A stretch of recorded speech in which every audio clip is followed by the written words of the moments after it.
సరే, చిన్న ప్రార్థన చేసుకుని మనం ముందుకు వెళదాం. కృపాన్ సత్య సంపూర్ణ ప్రభానికి వందములు స్తోత్రమైన స్తోత్రహరుడు పరిశుద్ధుడునైనా సర్వలోక రక్షకుడునైనా పరిశుద్ధ సన్నులు పరిపైన కురపులో గతించిన కాలంతో సజీవుల్లో గురించిన దేవుడి కురపలో సమకూర్చో బలపరిచో తండ్రినైనా విమోచన రక్షకుడిగా తోడైనందుకు వందం. ఈరోజు శుక్రవారం ప్రభునైనా పరిశుద్ధమైన సిలువు చాటం మరుగుపరుచుకున్న ప్రభునైనా పరిశుద్ధమైన కురపులో నిలటకు సహాయం తెచ్చేయమని, మీరే మమ్మల్ని నడిపించి బలపరచమని, పరిశుద్ధ సిలువు చాటం మరుగుపరుచుకున్న ప్రతి కుటుంబాన్ని ఆదరించినైనా నీ కృపలో నిలిసేవదగినా నీ సన్నిధిలో నిలిసేవదగినా మీరే మమ్మల్ని నడిపించి బలపరచమని యేసయ్య యొక్క నామములో అడిగేస్తున్నాం తండ్రి.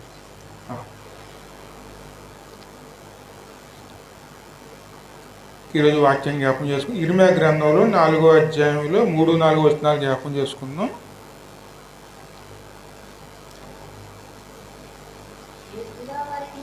నేను యూదా వారికిని యెరూషలేము నివాసులకును యెహోవా ఇలాగు సెలవిచ్చుచున్నారు, ముళ్ళ పొదలలో విత్తనములను చల్లక మీ బీటి పొలమును దున్నుడి అవిధేయులై యుండుట మానుకొని మీ దుష్టక్రియలను బట్టి ఎవడను ఆర్పివేయలంతగా నా ఉగ్రత అగ్నివలె కాల్చకుండినట్లు యూదావారులారా యెరూషలేము నివాసులారా యెహోవాకు లోబడి యుండుడి. హల్లెలూయా. ఇక్కడ ప్రభు ఎవరితో మాట్లాడుతున్నారండి? యూదావారికిని యెరూషలేము నివాసులకును ఇలాగా యెహోవా ఇలాగా సెలవిచ్చుచున్నారు, ముళ్ళ పొదలలో విత్తనములు చల్లక మీ బీటి భూములను దున్నుడి. ఎందుకంటే ఇక్కడ విత్తనము దున్నుడి అంటే ఇక్కడ బీటి పొలము అంటే ఇక్కడ మన హృదయమును మన జీవితమునే అది దేవునికి అనుకూలంగా ఉండే విధంగా మనం సేద్యానికి పనికొచ్చే దాని కింద మనం ఎప్పుడు కూడాను సిద్ధపరిచేవారమే ఉండాలండి. ఎప్పుడు కూడా మన హృదయమైనను మన జీవితమైనా సరే దేవునికి అనుకూలముగాను దేవుడు చేసే క్రియలకి అది పనికొచ్చే విధంగాను సేద్యానికి అనుకూలముగాను మనం సిద్ధపరుచుకునేవారునే ఉండాలండి. ఎప్పుడు కూడాను సిద్ధపరచుకోవాలండి. ఎందుకంటే ఈ యొక్క హృదయము అనే దాంట్లోనూ ఎప్పుడు కూడా కలుపు మొక్కలు అటువంటి ఏవి కూడా పెరగకుండా జాగ్రత్త పడేవారునే అది సేద్యానికి అనుకూలంగా ఉండే విధంగాను మనం సిద్ధపడేవారునే ఉండాలండి. విత్తనాలు ఎక్కడికి వెళ్ళాలి అమ్మ? ఎందుకంటే ఏ వ్యవసాయకులు ఎవరైనా సరే ముందు దేని సిద్ధం చేస్తారండి? భూమిని సిద్ధం చేసుకుంటారు. సిద్ధం చేసుకున్న తర్వాత విత్తనాలు వేస్తారండి. విత్తనాలు వేయాలంటే సిద్ధం చేసుకోవాలి. విత్తనం వేసిన తర్వాత సిద్ధం చేసుకుంటానికి ఉండదండి. ఎందుకంటే విత్తనాలు వేయటానికి మరి సిద్ధపడాక మునిపే అందులోనూ గచ్చపోదలు ఉంటాయి, రకరకాల అన్ని కలుపు మొక్కలు ఉంటాయి. అవన్నీ సేద్యానికి అనుకూలంగా ఉండదండి. సిద్ధపడిన తర్వాతనే అప్పుడు విత్తనం వేయటానికి ముందుకు వెళ్ళాలి. ఎందుకంటే మొట్టమొదటి ఏం చేయాలి? సిద్ధపాటు కలిగిన వారునే ఉండాలి. ముళ్ళ చెట్లని గచ్చపోదలు అన్నిట్లు ఏం చేయాలి? అగ్నిలోకి వేసి తగలబెట్టేసేవారునే ఉండాలండి. అందుకే సిద్ధపాటు అనేది ఖచ్చితంగా మనకి ఉండాలండి. ఎందుకంటే మన హృదయం ఎప్పుడూ కూడాను యోగ్యమైన దాని కింద మనం దాన్ని ప్రభువుకి ఉపయోగపడే విధంగాను మలుసుకునేవారునే ఉండాలండి. ఎందుకంటే హెబ్రీయులు 6:8 చూడమ్మా.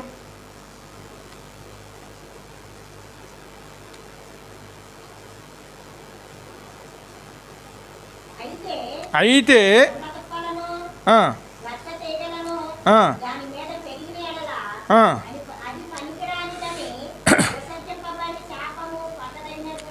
అయితే ముండ్ల తుప్పలను గచ్చపో తీగలను దాని మీద పెరిగిన ఎడల అది పనికిరానిదని విసర్జించి శాపము పొందిన దగును. ఎందుకంటే విత్తన కాలం వేసుకునే సమయంలోనూ అది ఇంకనూ ముళ్ళ చెట్లతోనే ఉండి అది ఇంకా గచ్చబోదులతోనే ఉంటే అది పెరిగిపోయి ఉంటే ఆ విత్తనాలు వేసే సమయానికి ఆ భూమి ఇంకా పనికిరాదండి.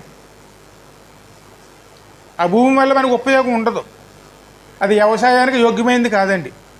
అలాగే దేవుని ఆశీర్వాదాలు పొందుకోవాలంటే ముందు మన హృదయము దానికి తగిన విధంగా సిద్ధం చేసుకునేవారునే ఉండాలండి. ఎందుకంటే దేవుని ఒక విత్తనం వేసేటప్పటికి, విత్తనం అంటే దేవుని వాక్యం, ఆ వాక్యం ఎక్కడ పడాలి? మంచి నేల మీద పడాలండి. ముందుగానే ఏం చేసుకోవాలి? సిద్ధపరుచుకునే వారునే ఉండాలండి. అప్పుడు మనకి నూరంతల ఫలాలు పొందుకోవడానికి అవకాశం. అందుకే మనం మొట్టమొదటి ఏం చేయాలి? దాన్ని ముళ్ళ తుప్పులను, గచ్చతీగలను దాని మీద పెరిగిన ఎడల పనికిరానిదని విసర్జించబడి శాప పొంది తగినగును తుదకది కాల్చివేయబడును. అయితే ప్రియులారా, మీరు ఇంతకంటే మంచిదియు రక్షణకరమైన స్థితిలోనే ఉన్నారని రూఢిగా నమ్ముతున్నాను. ఇక్కడ అమ్మ పౌలు ఏమంటున్నారు? ఇక్కడ మీరు ఇలా లేరు, కానీ మీరు ఇంకా మంచి స్థితిలోనే ఉన్నారు, మీరు ఇంకా రక్షణలోనే ఉన్నారు అని నేను రూఢిగాను నమ్ముతున్నాను. ఎందుకంటే మనం ఎప్పుడు కూడా జాగ్రత్తగా ఉండాలి ఆ విషయంలో. ఎందుకంటే దేవుడు తీసేటువంటిదంటే అందులో జాగ్రత్తగా ఉండకపోతే దేవుని అర్థం ఫలాలు అనేది మనకి రావడానికి ఇబ్బంది అవుతుందండి. మంచి నేల మీద పడే విత్తనాలుగా దేవునికి అనుకూలంగా ఉండాలి. ఎందుకంటే ఇప్పుడు ఫలాలు వచ్చేది ఒక హృదయమైన భూమిలోంచేనండి. అది సిద్ధంగా ఉందనుకోండి, దేవుని వాక్యానికి లోబడే వారమే ఉంటామండి. ఆ వాక్యం ఏం చేస్తుంది? మనలో క్రియల్లోకి నడిపిస్తుందండి. అదే మార్క్స్ సువార్త 4:18 చూడము.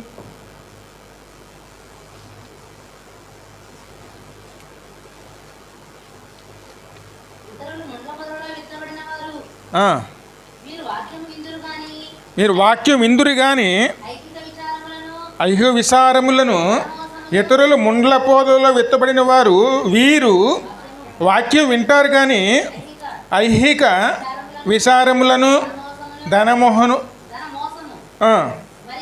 మరి ఇతరమైన అపేక్షలను లోపల చొచ్చి వాక్యమును అణిసివేయటం వలన. ఎందుకంటే ఆ హృదయంలో ఏముంటుంది అమ్మా? ఆ సమయంలో వారి హృదయంలో ఏమున్నది? వాక్యం వింటారు కానీ అందులో ఏమున్నది?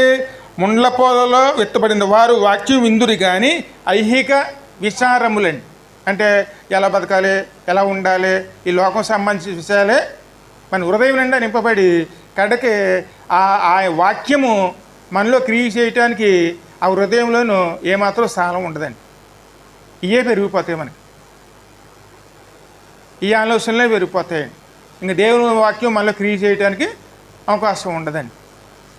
ఖచ్చితంగా మనం ఈ లోకంలో వృద్ధి పొందాలంటే దేవుని పిలుపుని ప్రయాసపడే భారాల మోస్తున్న సమర్థ జనులారా నా యొద్దకు రండి, నేను మీకు విశ్రాంతిని కలగజేతును. ఎందుకంటే దేవుని సన్నిధానంలో దేవుని ఆశ్రయించాలండి. మనం దేవుని ఆశ్రయించామనుకోండి, ఇహలోకంలో ఉన్న మన చింతలు ఎన్నీ కూడాను ప్రతి దాని కోసం కూడాను మనం దేవుని మీద ఆధారపడితే తగిన పరిష్కారం అనేది దేవుడి ఆ మాట ఫిలిప్పీలో ఉంటుంది కదండి.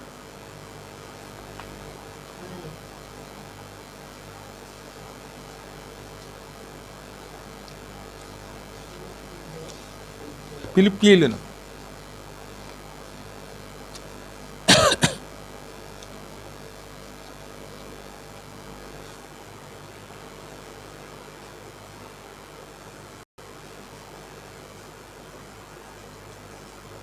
నాలుగో 5 చదువు.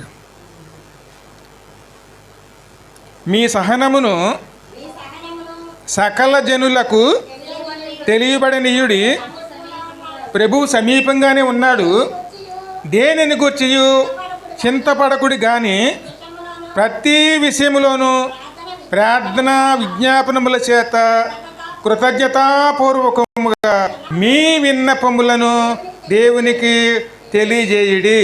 అప్పుడు సమస్త జ్ఞానమునకు మించిన దేవుని సమాధానము యేసుక్రీస్తు వలన మీ హృదయములకు మీ తలంపులకును కావలి యుండును. దేవుడి మీద ఆధారపడ్డామనుకోండి, దేవుడు మనల్ని ఫలింపజేసే విధంగా ఆయన నడిపిస్తారండి. ఎందుకంటే మనం సేద్యము చేయటానికి యోగ్యమైన దాని కింద మన హృదయము దేవునికి అప్పచెప్పుకునే వారమునే ఉండాలి. దేవునిలో ఫలించాలండి. ఎంతగా ఫలిస్తామో అంతగానో దేవుని ఆశీర్వాదం ఎప్పుడు మనలో వృద్ధి చెందుతూ ఉంటుందండి. ఎప్పుడు మనం దేవుని ఫలించడానికే ప్రయాసపడేవారునే ఉండాలి. ఎందుకంటే మన హృదయం కానీ మన జీవితం కానీ దేవుని చిత్తానికి లోబడితేనే 2 ఫలాలు వస్తాయండి. అంటే దేవుని చిత్తం మనలో నెరవేరాలి. నెరవేరాలంటే మన హృదయం ఎవరి చేతిలో ఉండాలి? ఆయన చిత్తంలో ఉండాలండి. అంటే హృదయం అంటే భూమి అండి. అదేవిధంగాను అక్కడ మంచి వ్యవసాయకుడు ఎవరు అమ్మా? ఆ మాట మీరు చదవాలంటే యోహాను 15లో 1 నుంచి ఉంటున్నాం.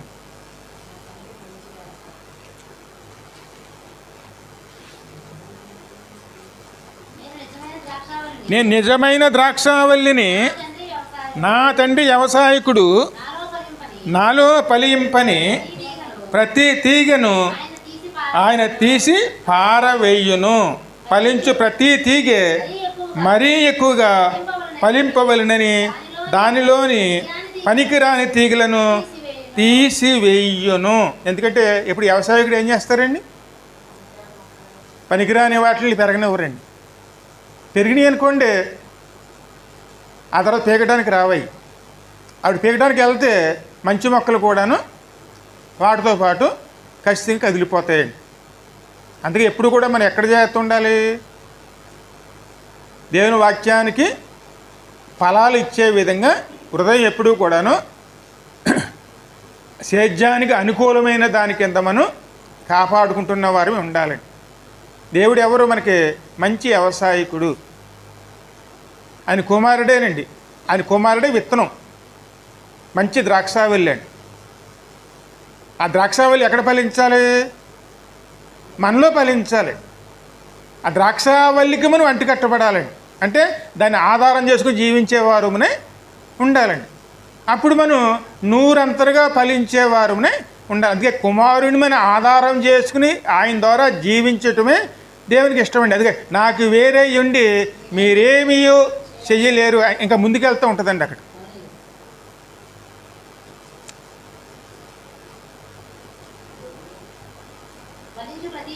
ఫలించు ప్రతి తీగయు మరీ ఎక్కువగా ఫలింపవలనని దానిలో పనికిరాని తీగలను తీసివేయును. నేను నీతో చెప్పినది ఏమనగా, మాటను బట్టి మీరిప్పుడు పవిత్రులై ఉన్నారు.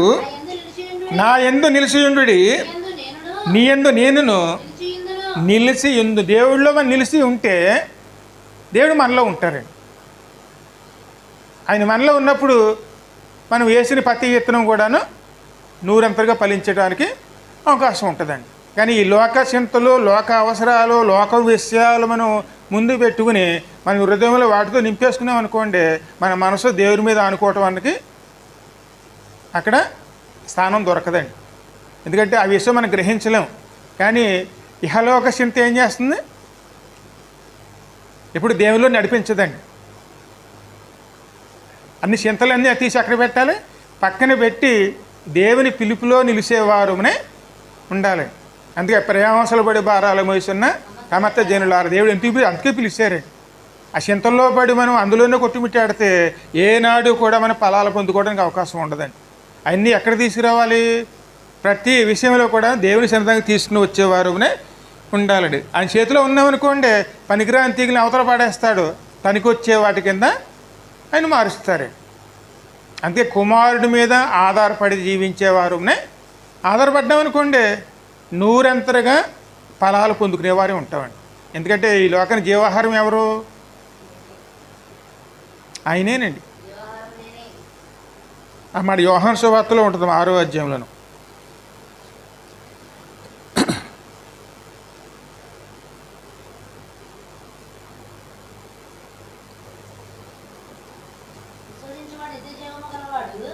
ఆరో అధ్యాయం 27 నుంచి చదువు.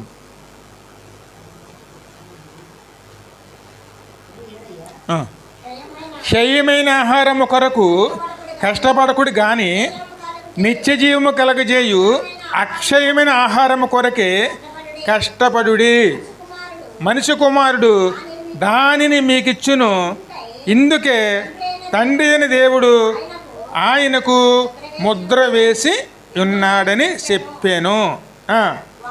వారు మేము దేవుని క్రియలు జరిగించుటకు ఏమి చేయవలనని ఆయనను అడగగా, యేసు ఆయన పంపిన వాని యందు మీరు విశ్వాసం ఉంచుటే దేవుని క్రియ అని వారితో చెప్పాను. మరి ఇప్పుడు దేవుడు నిలవాలంటే మనం ఏం చేయాలి? ఈ లోకానికి ఎవరైతే పంపించబడ్డారో, ఎవరైతే మనకి ఆధారమో ఆయన మీద ఆనుకుని ఆయన ద్వారా ముందుకెళ్ళేవారునే ఉండాలండి. ఎందుకంటే మన ఆత్మకి జీవాహారం ఆయనేనండి. ఆయన ద్వారానే సమస్తం అనండి. సమస్యల పరిష్కారం ఆయనే, అలాగే మన ఆత్మకి జీవాహారం ఆయనే. మనం బలంగా నిలవాలంటే ఆయనే మనకి ఆహారం అండి. అక్షయమైనది. ఈ లోకానికి సంబంధించింది ఏదైనా సరే కొద్ది కాలమేనండి, ఆ తర్వాత వాడుకోవడానికి కూడా పనిచేయదండి. కానీ నిత్యము నిలిచేది ఏది? ఇప్పుడు దేవుందేనండి. ఆయన యొద్ద నుంచే మనం ప్రయాసపడేవారునే ఉండాలండి. ఇంకా ముంచదమ్మా. వారు అట్లయితే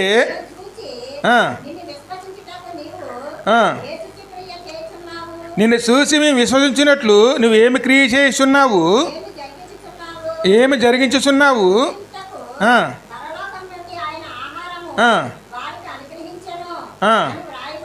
భుజించుటకు పరలోకం నుంచి ఆయన ఆహారం వారికి అనుగ్రహించును అని వ్రాయబడినట్లు మన పితరులు అరణ్యములో మన్నాను భుజించిరని ఆయనతో చెప్పిరి.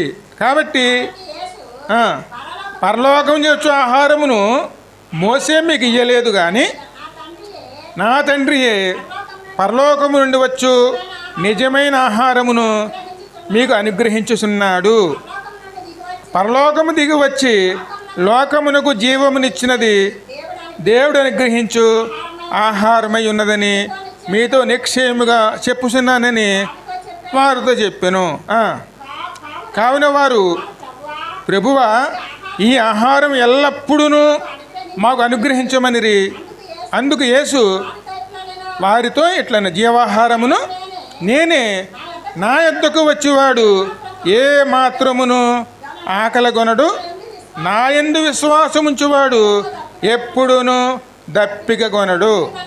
మీరు నన్ను చూసి ఇండియు విశ్వసింపక ఉన్నారని మీతో చెప్పి తిని. ఎందుకంటే విశ్వాసం అనేది చాలా ప్రాముఖ్యం అండి. మన ప్రతి దాని మీద కూడాను దేవుని మీద ఆధారపడి జీవించడం ఎప్పుడైతే మొదలు పెడతామో ఈ లోక సమస్యల గురించి మనం బాధపడవలసిన అవసరం ఉండదండి. వస్తూ ఉంటే పోతూ ఉంటాయి, కానీ ఎప్పుడూ నడిపించేది ఎవరు? ఆయనేనండి. అందుకే మన విశ్వాసం ఆవగింజే, కానీ అది సరైన భూమిలో నాటితే అది ఏ రీతిగా ఫలిస్తుంది? ఎందుకంటే భూమిలో నాటబడిన విత్తనం మొక్క వచ్చిన తర్వాత దినదినము కూడాను అది పెరుగుతుంది కదండి. అది అదేవిధంగా దేవుని మీద విశ్వాసం మనలో నాటబడినప్పుడు ఆ నాటబడినటువంటి విశ్వాసం కనుక మొలకెత్తితే మనలోను దినదినము కూడా పెరగాలండి. అది పెరిగినప్పుడు అది వృద్ధి చెంది మనలో ఫలాలు ఇవ్వటం మొదలెడుతుందండి. అందుకే మనం దేవుని క్రియ మనలో జరగాలంటే మన కోసం పంపించే వారి మీద మనం విశ్వాసం కలిగి ఆధారపడి జీవించేవారునే ఉండాలండి. ఆధారపడాలి. ఆధారపడకుండా మనం అనుమానపడ్డామనుకోండి, అది ఎంతవరకు కూడా ఫలాలు రావండి. ఖచ్చితంగా ఆయన మీద ఆధారపడాలండి. ఆధారపడ్డామనుకోండి, ఖచ్చితంగాను తగిన పరిష్కారం అనేది ఆయన మనకి ఇస్తారండి. అక్కడ వచ్చారు కానీ వాళ్ళలో ఏమీ లేదు, విశ్వాసం లేదండి. ఇంకా ముచ్చదమ్మా.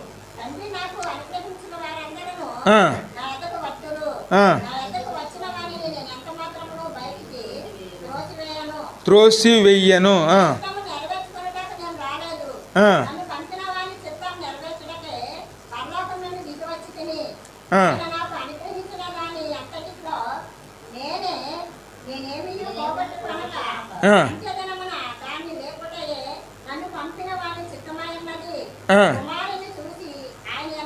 ఆయన విశ్వాసం ఉంచి ప్రతి వాడును నిత్యజీవం పొందుటయే నా తండ్రి చిత్తము. అంత్యదినమని నేను వానిని లేపుదును. కాబట్టి నేను పరలోకము దిగి వచ్చిన ఆహారమని ఆయన చెప్పినందున ఆ వచ్చిన యూదులందరూను సణుగుడు మొదలుపెట్టారండి. ఇప్పుడు కూడా అదేనండి. దేవుని మీద ఆనుకుని దేవుని ద్వారా జీవిస్తే మనం ఈ సమస్యల నుంచి విడిపించబడతామని వాక్యం తెలియజేస్తుంటే మనం ఎప్పుడు కూడా సమస్యల మీదుగా ఎక్కువ దృష్టిని పెడతాం, కానీ దేవుని మీద ఆనుకునే విషయంలోనండి ఖచ్చితంగా వెనకడికి వేస్తామండి. ఎందుకంటే విశ్వాసం ఎంత ఉండాలి? ఆవగింజంత విశ్వాసం ఉంటే చాలండి. కానీ ఉన్న విశ్వాసాన్ని ఎక్కడ నాటాలి?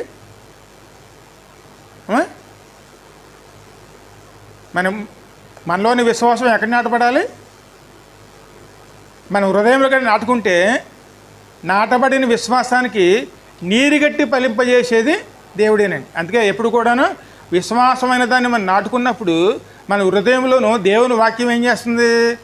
అది ఫలించే విధంగాను, నీరుగట్టి ఫలింపజేసే విధంగాను వాక్యం క్రియ చేస్తుందండి. అది కానీ ఫలించిందనుకోండి, దేవుని మీద ఆనుకుని దేవుని ద్వారా నడుచుకుంటామండి. ఎప్పుడైతే విశ్వాసం మనలో ఉండదో అప్పుడు ఈ సణుగుళ్ళు వస్తాయండి. అప్పుడే మనం దేవుని పక్కన పెట్టి వేరే విధంగా ఆలోచించడం మొదలు పెడతామండి. అది ఎంతవరకు వచ్చిందంటే ఎక్కడికి వాక్యాన్ని ఎలా వారు అక్కడ ఉన్నవారు ఎలా చూస్తున్నారంటే వాక్యాన్ని లోకానుసారంగా చూస్తున్నారండి. ఈయన జీవాహారం అంట. ఇప్పుడు మీరు ఈయన ఎలా తినాలి మేము? ఎందుకంటే నేనే జీవాహారం, నన్ను తినేవాడు ఎన్నడును ఆకలి కొనడు దప్పి కొనడు అని మాట అంటే ఆయన మేము ఎలా తినాలి అని ఆలోచించడం మొదలుపెట్టారు. ఎప్పుడు కూడా వాక్యాన్ని ఎలా తీసుకోవాలి? మనం ఆత్మీయంగా తీసుకోవాలండి. వాక్యంగా తీసుకున్నాం అనుకోండి మనకు అర్థం కాదండి. ఆత్మీయంగా దేవుని వాక్యాన్ని ఎప్పుడు కూడా అర్థం చేసుకోవటానికి ప్రయాసపడేవారమే ఉండాలి. ఎందుకంటే ఆ మాట ఇంకా మీరు చదవాలంటే 50వ వచనం చూడండి, 50-51 వచనం.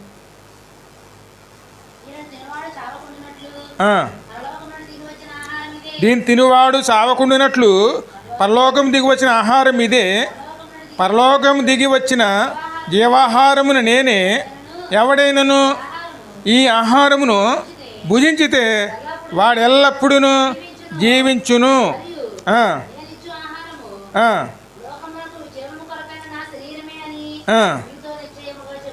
ఇది ప్రభు చెప్తున్నారండి. కానీ యూదులు ఏమనుకుంటున్నారు?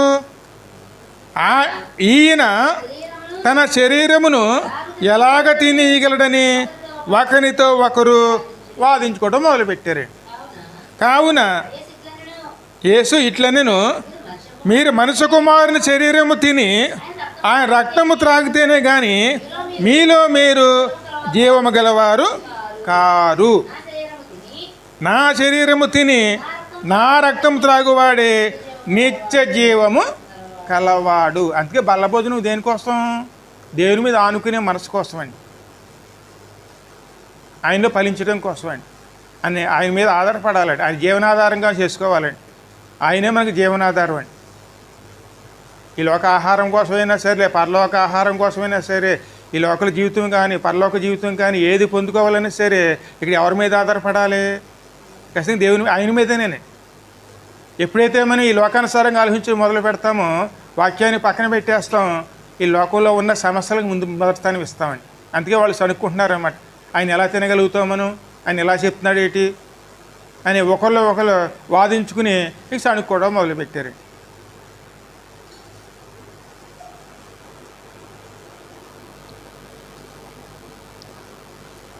ఇంకా ముంచుదాం.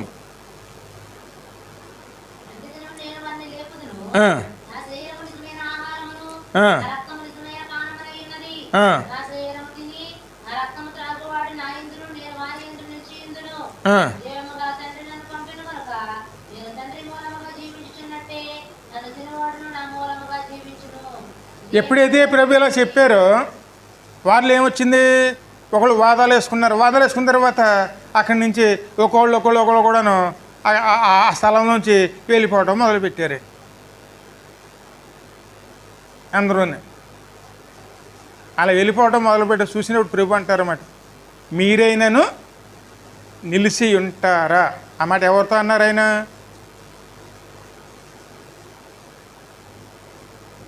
అధ్యాయంలో 66వ వచనంలో ఉంటుంది. 65 వచనం కానీ చదవండి.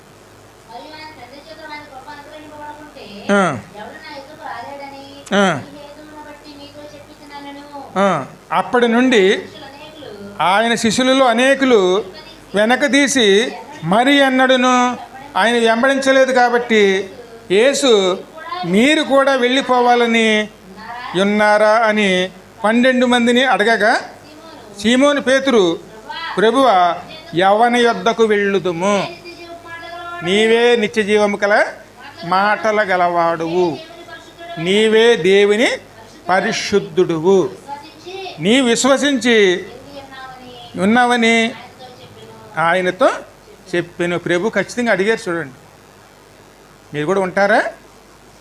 మీరు కూడా వెళ్ళిపోతారా? ఎందుకంటే మనం ఎవరి మీద ఆధారపడి జీవించాలండి ఈ లోకంలోనూ? ఆయన మీద ఆధారపడ్డామనుకోండి, ఈ సమస్యలన్నీ దాటుకుని వెళ్ళగలుగుతామండి. ఆయన మీద ఆధారపడకుండాను, ఆయన సన్నిధిలో నిలవకుండాను, ఆయన మనం ఆహారంగా తీసుకోకుండాను, ఆయన ద్వారా జీవించకుండాను లోకంలో ఎంత ప్రయాసాలు పడినా ఆ ప్రయాసాలు ఏమైపోతాయి? అంత వ్యర్థమైపోతాయి. ఆఖరి అందుకే ఎప్పుడు కూడా దేవుని సన్నిధానంలోనూ 100 మంది ఉంటే అందులో 90 మంది ఏమైపోతారండి?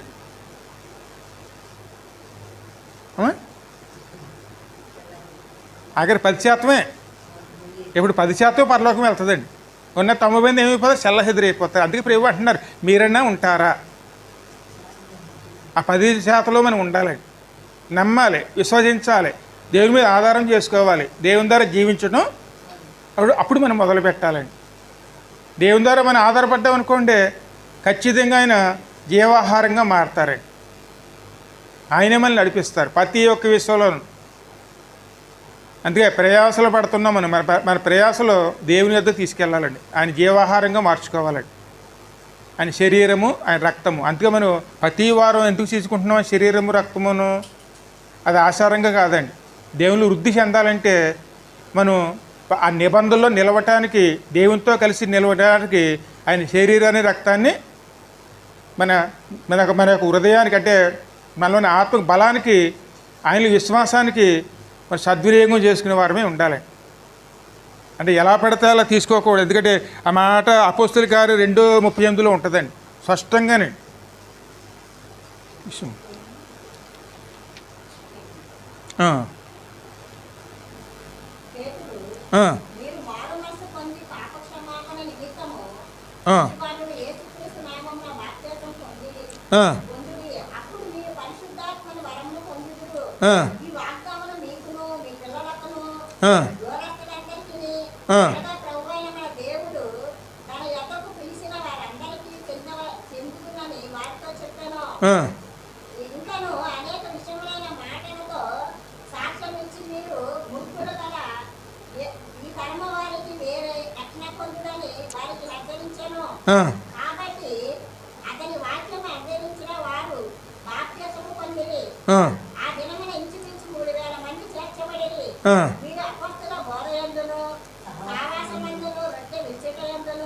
ప్రార్థన చేయటి యందును ఎడతెగక ఉండిరి. ఎందుకంటే వాళ్ళు ఎలాగున్నారు అప్పుడు? దేవుని సహవాసం, అపోహల సహవాసం, సంఘ సహవాసం, రొట్టె విడుచుల సహవాసం, దినదినము ఎప్పుడు అవకాశం వస్తే అప్పుడు దేవుని మీద ఆధారపడతాం మొదలుపెట్టారండి. అప్పుడు వెంటనే వాళ్ళ పరిస్థితులనే మారిపోయినాయి. అక్కడ దేవుని క్రియలు, దేవుని ఫలాలు, ఆ ఫలాలు చూసి వారి చుట్టూ జీవిస్తున్న కుటుంబాలన్నీ కూడాను దేవుని భయంతోనూ ఇంకనూ దేవునిలో చేర్చబడేవారు అనేక మంది అక్కడ చేర్చబడ్డారండి. అది సంఘ విస్తరణ అంటే మన కుటుంబ విస్తరణ, సంఘ విస్తరణ జరగాలంటే, దేవుని ఆశీర్వాదాలు పొందుకోవాలంటే మనం ఎప్పుడు సహవాసం అనేది ఎప్పుడూ కూడాను అది కలిసి దేవునితో ఉండాలి. అపోస్తుల బోధ యందును సహవాసమునందును అమ్మా రొట్టె విరుచుటి యందును ప్రార్థన చేయటి యందును ఎడతెగక యుండిరి. ఇది మనం చేయవలసిన పని. అప్పుడు ప్రతి సమస్యకు కూడా పరిష్కారం ఎక్కడుంది అని సన్నిధానం చిన్న ప్రార్థన చేసుకుని ముందుకు వచ్చింది.